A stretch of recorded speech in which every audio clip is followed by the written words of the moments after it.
Hello friends from NuSkin. Thank you for joining me here at NuSkin Live.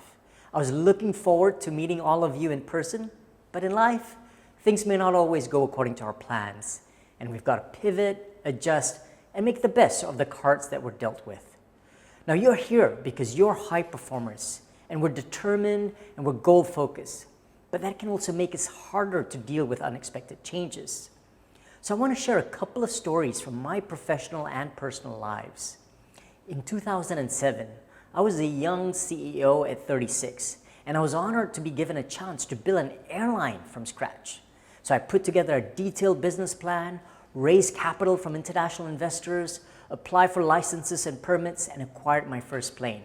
And it wasn't just another airline, but a new airline model that did not exist in the global aviation industry, which is a long-haul, low-cost airlines. And the next 7 years of growing the airline from that one plane to a fleet of 25 billion US dollars in annual revenue and getting it public listed, I learned that none of my business plans or budgets ever turned out as we had meticulously planned. So we launched in November 2007 with our very first flight to the Gold Coast. But in just a few months, the 2008 global financial crisis hit. All the banks that we had signed agreement to provide us with financing facilities to acquire new aircraft all pulled out. And I learned about legal clauses like force majeure or material adverse circumstance that allowed the banks to pull out even after signing the loan contracts. Now in the same year, oil prices went crazy, right? It had been in the range of $50 to $75 from 2002 to 2007, and that's what our business plan was based on. But in 6 months of 2008, it doubled to $147 by June. Now, oil is 50% of our airline's cost, and no plan could have anticipated this shock. Now, on top of that, all the banks advise airlines to hedge their fuel as a way to mitigate the risk of oil price volatility, and that's what many airlines did, including us.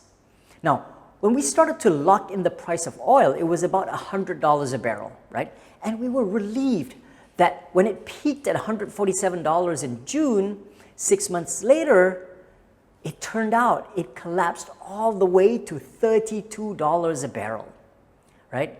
When we had locked in at the price of $100, that caused 50 airlines around the world to go bankrupt. And we narrowly avoided that fate because the bank who was the counterparty to our hedging contract, well, they went bankrupt first. What a narrow escape. And every single year after that, there was one shock after another. For example, in 2010, there was the Icelandic volcanic eruption that closed down the entire European airspace for a whole week, leaving thousands of our passengers stranded in London and stranded in Kuala Lumpur. And the very next year, we started flights to Tokyo, and we were immediately hit by the Tohoku earthquake, tsunami, and nuclear tragedy. The following year, just when we started flights to Christchurch, New Zealand, the city got hit by 2 earthquakes, and we had to pull out and withdraw from that market. And it wasn't just natural disasters. Every year, we had to deal with a difficult policy or regulatory environment with restrictions being imposed on us to limit competition with national airlines. But nothing compared to 2014, when we had not 1, not 2, but 3 black swan events. Now, black swans are rare events, difficult to predict, and it has major consequences. In our case, we had the MH370, where a plane disappeared in March. Then in July, there was MH17, where a plane was shot down over Ukraine. And finally, QZ8501 in December, when a plane was lost en route from Indonesia to Singapore. Now, although none of the planes were from my airline, it severely impacted demand for travel to Malaysia and caused a 30% reduction in revenue. The first year as a public listed company, and we were already hit with another crisis. Even in my personal life, nothing went according to plan. In May 2018, while I was cycling in Kuala Lumpur, a car came from behind at very high speeds and hit me hard, leaving me completely unconscious. I woke up in the intensive care unit of the hospital with fractures on my skull, bleeding in the brain, 3 of my 4 limbs were in a cast. And sometimes life knocks you down hard. And in this case, literally knocks you down hard and really painful. As I lay in that hospital bed, I was overwhelmed with emotion, fear, anxiety, depression. What was going to happen to me? Will I be able to lead a normal life again? What was going to happen to the new business that I had just started?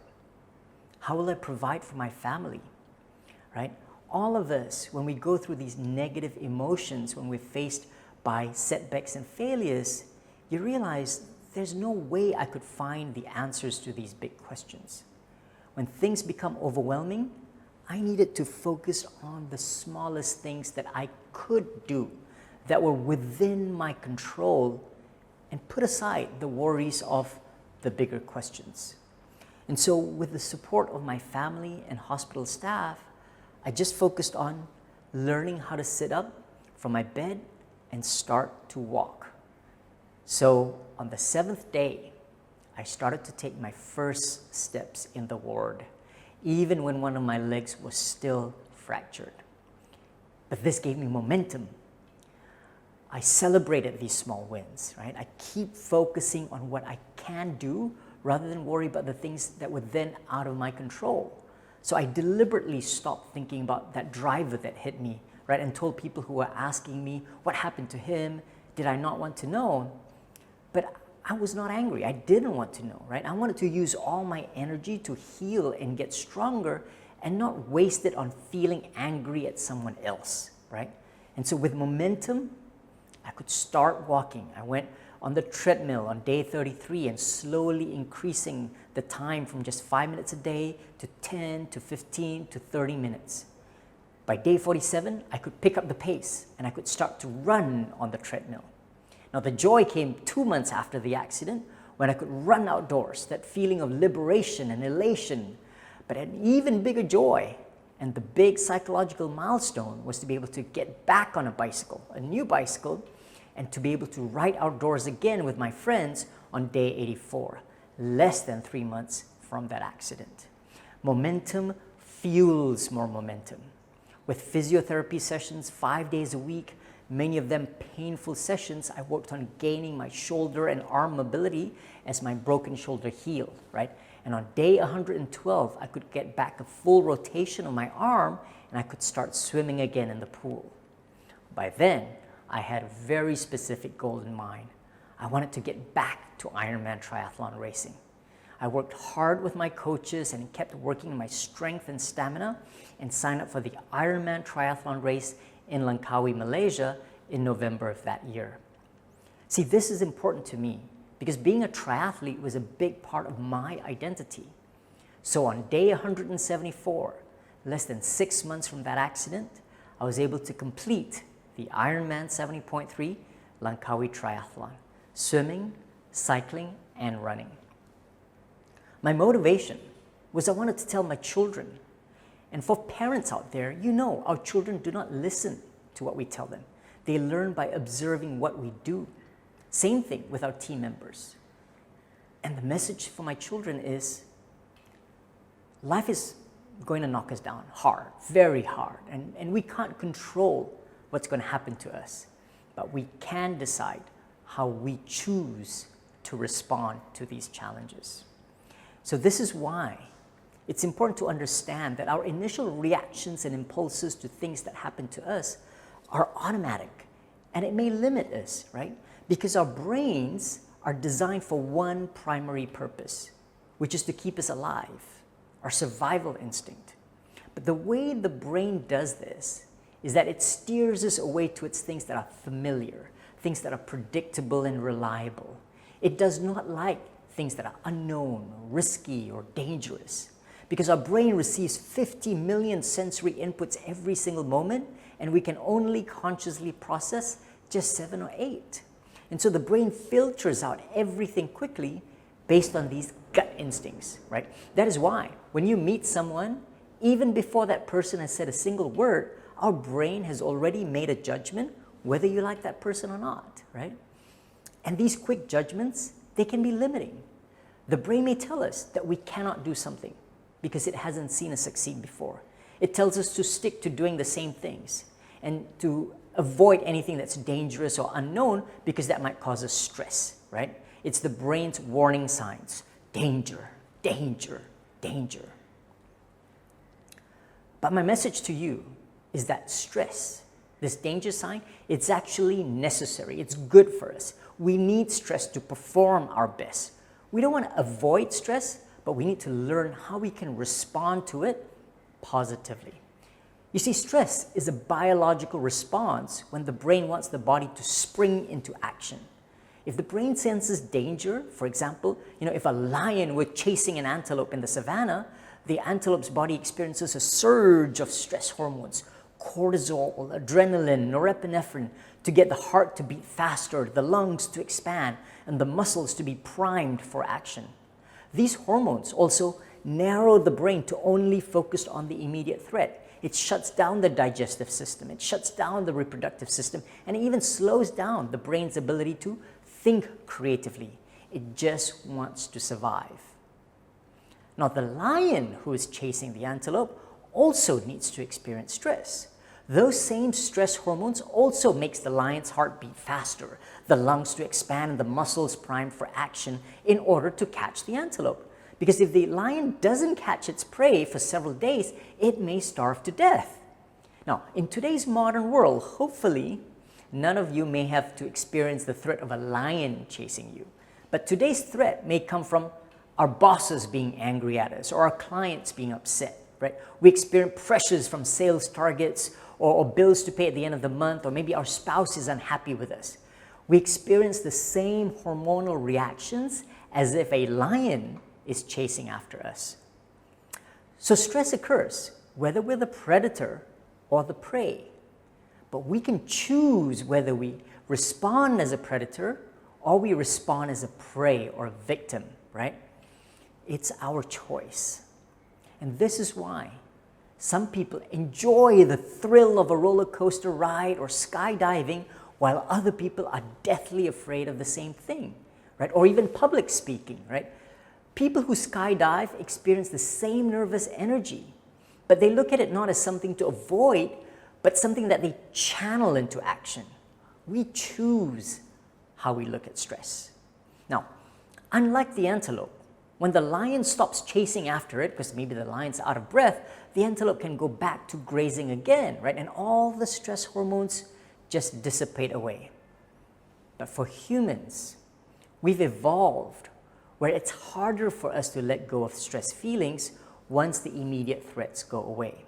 For some of us, even when the threat has not yet emerged, the boss has not become angry yet, the customer's not yet upset, we still have time to achieve our sales targets, or our spouse is not yet upset at us, we anticipate that it might happen, and it already causes those stress hormones to surge. This is anxiety, where we become worried about potential threats that have not yet emerged. And when we worry, these videos keep playing in our head over and over. Now, for some other people, once the threats have passed, we still can't stop the videos from playing in our head. This is what we call depression.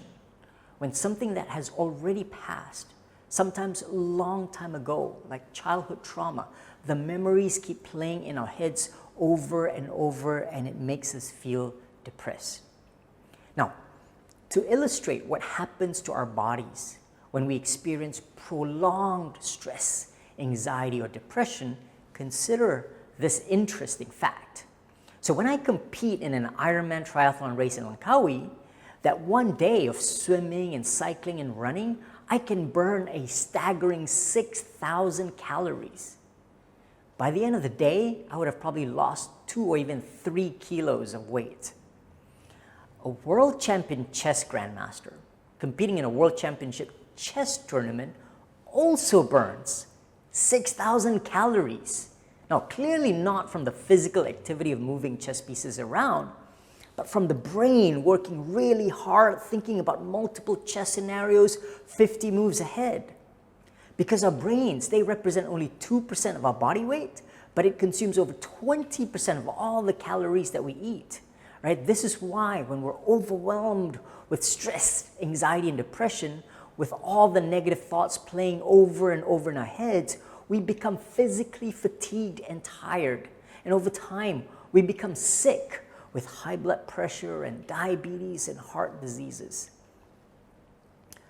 So learning to build resilience and optimism and perseverance requires us to learn how to control these videos playing in our heads of these anxious thoughts of the future or the depressed thoughts of the past. Now, there are two things that I want to share with you. First, it's mind wandering. The average person experiences mind wandering 47% of the time when they're awake. That means the brain is thinking of another thought instead of the task that we're supposed to be doing. So for example, right, when you listen to me on this video, half of you may actually be doing something else, right? Like checking your WhatsApp messages or social media, answering emails, or writing a report, right? And that's one habit that most of us are guilty of, which is we're trying to simultaneously multitask. We think we're being productive by doing several things at once, but that's not what's happening. Our brain cannot multitask. It does one thing at a time. And what we're actually doing is we're jumping from one task to the other every few seconds, right? 7 seconds answering a WhatsApp message, 10 seconds listening to this webinar, then 12 seconds I'm focusing on writing an email, and 9 seconds talking to someone. Each time we shift from one task to the other, it takes the brain more energy to make that switch, right? Because imagine driving a car where you keep accelerating and braking, and turning every few seconds. That wears down the energy very fast and it burns more petrol. Driving efficiently is when we drive at a constant speed in one direction and only making turns periodically. So to train our brain to focus, we need to learn how to do one thing at a time. Right? Try spending 25 minutes writing a report while shutting down all your notifications and putting away your phone. When it comes to emails, do it in batches, right? For 25 minutes, I answer all my emails and then I close off the browser and I move on to another task. Even when we're having dinner with our families, right? Learn to have dinner and be present with our family members instead of trying to simultaneously send WhatsApp messages while we eat or watch TV while we eat. Now, the next mental resilience building technique I've used is visualization. This is a technique that top athletes do over and over again to replace those negative thoughts in their heads with thoughts of the outcomes that they want. This requires more effort, right? Sitting down in a quiet place and really taking 10 to 15 minutes to visually imagine the successful outcome that you're working towards, right? Build it up in 3 areas to focus, right? The first is visual elements, the imagery, the colors, the people in the background and surroundings. Next, the kinesthetics, how our body moves. Imagine the parts of your body in action, whether you're giving a speech or closing a deal or participating in an event. Go through the motions in your head.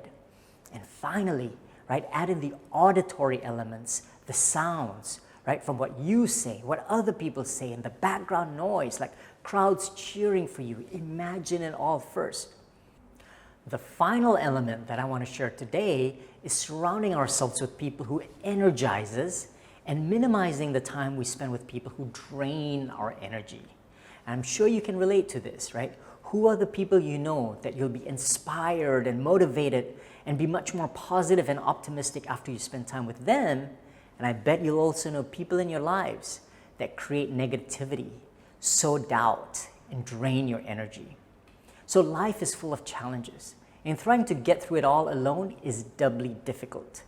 So remember, when I talked about how when we are stressed, a surge of hormones surge through our body, what is less known is that our body also sends another hormone, oxytocin. It's the love hormone or the cuddle hormone, right? That helps people connect and bond with one another. It's the hormone that floods a mother and a newborn baby to build that connection.